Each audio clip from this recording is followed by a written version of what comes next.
Everybody, welcome back to this next section in our ongoing exploration of the story by Randy Frazee. This week we are looking at chapter 10, which is entitled Standing Tall and Falling Hard. We find ourselves this week in another period of transition in terms of the general history of the culture of Israel, or kind of that transitional period within that. Sorry, I'm trying to get my lighting a little better here. This chapter focuses in on the Old Testament book of 1 Samuel. The existence of 1 Samuel also indicates that there is a 2 Samuel, and there is. We'll kind of be in that next week, but that's getting ahead of ourselves. We see a movement through this chapter and through the book of 1 Samuel really as a whole, out of the period of the Israelite judges, moving into the earliest days of the Israelite monarchy or the kingdom or the nation of Israel, whatever we want to call it. So we're really moving away from that very tribal nature that we have seen in the past, particularly through the period of Judges that we had a couple weeks ago, and moving towards the nation. So that's really where we're at within this chapter. Now we've got the main characters that we have active in this chapter are really Samuel and Saul. Those are kind of the two bigwigs that we will hear quite a bit about, but there's some important secondary characters that pop up as well. We have Eli, who is the high priest at the time that Samuel is born and in his early life. We have Hannah, who is Samuel's mother, and we also hear right at the end of the chapter about Jonathan, who's the son of Saul, and an important figure within his monarchy and his reign as king later on. The time frame that we're looking at here, we got to do a little bit of estimation here, kind of like in the last couple of weeks. But we know that David became king approximately the year 1000 BC, so about 1,000 years before Jesus. And Saul was king for about 40 years before David became king. We also, within our chapter this week, hear about the birth of Samuel, and Samuel was old when Saul came on the scene. So I'm estimating that our story picks up this week at the beginning of the chapter, probably about 1,100 years before Jesus, roughly, and it ends somewhere in the midst of Saul's 40-year reign as king. So that's kind of the window that we're looking at. We're looking at probably somewhere between about 1,000 to 1,100 years before Jesus is sort of the time period of this chapter. So, big question, who is Samuel? Samuel is described as Israel's final judge, and he was also a prophet. Now, we talked about this a couple weeks ago with the chapter that was really on the judges, that sometimes we had some prophetic role and sometimes that was sort of separate from a judge. He seems to fit both bills. However, his prophetic role seems to be more important, and definitely we hear a whole lot more about him in that role rather than the role of judge. Within this story, we have some echoes of things that we have heard before and will hear again. I always think these are worth pointing out. Samuel's mother, Hannah, was barren initially, and she faced ridicule from her husband's other wife. Her husband, who his name is escaping me, had another wife who had children, and for a long time, Hannah didn't. But then God showed her favor and honored a vow that she had made. She vowed that if she would have a son, she would make him a Nazirite. And a Nazirite is one who was set apart for service to God. And as I think about this and the way that she eventually had a child and then actually went on to have more children, I'm reminded of Sarah, who was barren for a long time before finally having Isaac, and also the tension that created along with Hagar and Ishmael, that we kind of have an echo there. It reminds me then of the next generation and Rebecca, who was barren for a while before having the twins of Jacob and Esau.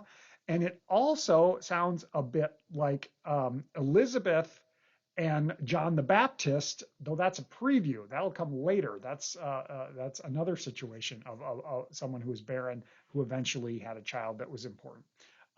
Also, there's a little bit of echo of Samson, who was also a Nazirite and was set apart for God, dedicated to God, who was also a judge. So again, we've got a few of those echoes. Now, Samuel was tapped as a prophet from a very young age. Think of that early story with the priest Eli and the whole "here I am, no, I didn't call you, here I am, no, I didn't call you" story. That's when he is really tapped as a prophet at a very, very young age. He grows in favor and is seemingly recognized as a leader within Israel. This is Samuel we're talking about. And once he is old, though, he tries to appoint his two sons as leaders or judges, and that doesn't really seem to work out very well. So again, we really see this sort of transition, and some of the items of heredity don't always work out great. Like Eli was the priest, and his kids didn't work out so well. Samuel was an important judge and important prophet, and tried to pass that on his kids, and that didn't work very well. So we kind of see that as well. At this point, now that Samuel is old, the people want a king. And we seem to pick up that it's jealousy of the neighboring cultures, the neighboring kingdoms. We want what they have. We want that central leader, the person who's going to unite us, who will protect us, that we can follow. Samuel seems to get mad about it, and he's like, you don't want that. But God says, give them what they want, with a warning. And Samuel tells them, fine, you want a king. Here's what that's ultimately going to look like. And it's not going to look as glamorous as you think it is. It's going to actually result in you being taken advantage of. And the people are like, we don't care. We want a king. And eventually it happens. Now we enter Saul, the first king of Israel. And in his story, we have some echoes as well, some things that sort of jumped at me. It's like, oh, I think we've heard that before. First of all, when he is tapped, when he encounters Samuel, and Samuel's like, guess what? You're going to be the king. He's like, who am I? Who am I to have this role? We heard that with Moses. We've heard it with others as well. We also hear, but I'm from a tiny clan and a small tribe. We heard that with Gideon, one of the previous judges. Like, who am I? And look who I come from. How could this possibly mean? But God shows favor. And Samuel, in full prophet mode at this point, anoints Saul as king. Side note, I love this. He anoints him as a leader. He's God's anointed leader. There's a name for that. In the Hebrew, it's Messiah or Messiah, or in the Greek, it's Christos or Christ. Interesting that Saul, and then later David, and then later Solomon, were all God's anointed leaders. They were all Christ. They weren't the Christ, but they were Christ. So I always think that's interesting, worth pointing out. But let's get back to Saul. Saul doesn't actually become king right away.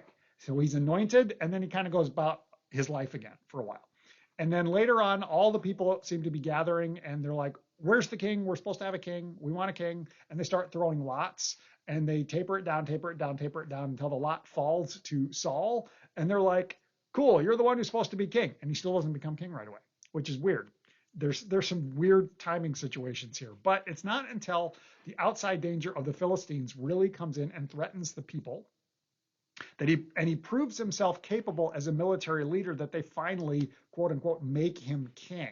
Now, when I think about this, I think about the idea that at that time in particular, and honestly throughout much of history, a king is a king of however much area they are strong enough to control. So maybe until Saul proved himself as a strong military leader, it's like, well, we're not going to follow you until you prove that you can do this and that you're worthy of it. And so then he actually does lead them victoriously against the Philistines. Not for the last time. If you're familiar with the Philistines, you know they go back and forth and back and forth and back and forth a lot.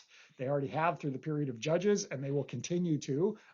They just kind of don't go away for a while. But so we have that, and now finally Saul becomes the first king and really coalesces the region together. Now, some positives about that. He was the first one to really coalesce the very tribal culture together into a nation, which would then continue to expand under his successors of David and then Solomon.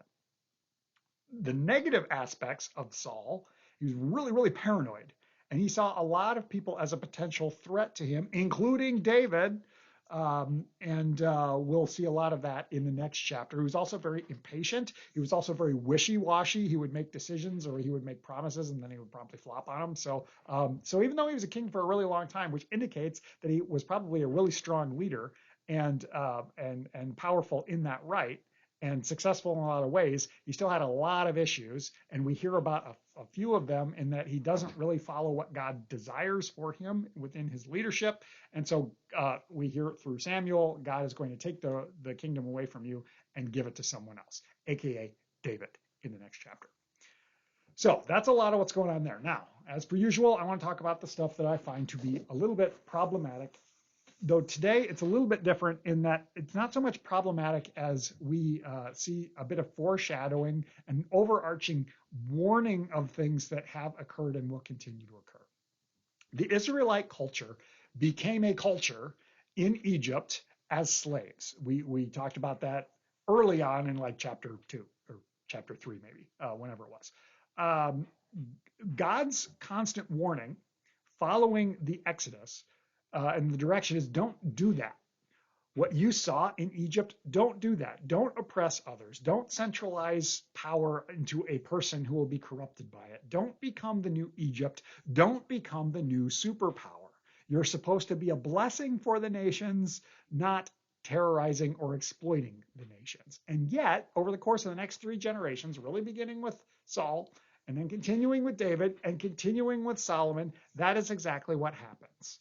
And eventually everything fell apart. Now, we're getting a couple of chapters ahead of ourselves, but that is the case. Israel would go on to become the superpower in the region at the time. But if you know your history, you know it didn't last. And if you know your history, you know that other superpowers came and went. And I think overall, that is good for us to remember that just because a nation seems to be the superpower or the empire, whatever we want to call it, at the time, doesn't mean that's going to last forever. And these things always tend to crumble. So that's what I have. Enjoy the discussion. And I look forward to next week when we really get into things with Dave.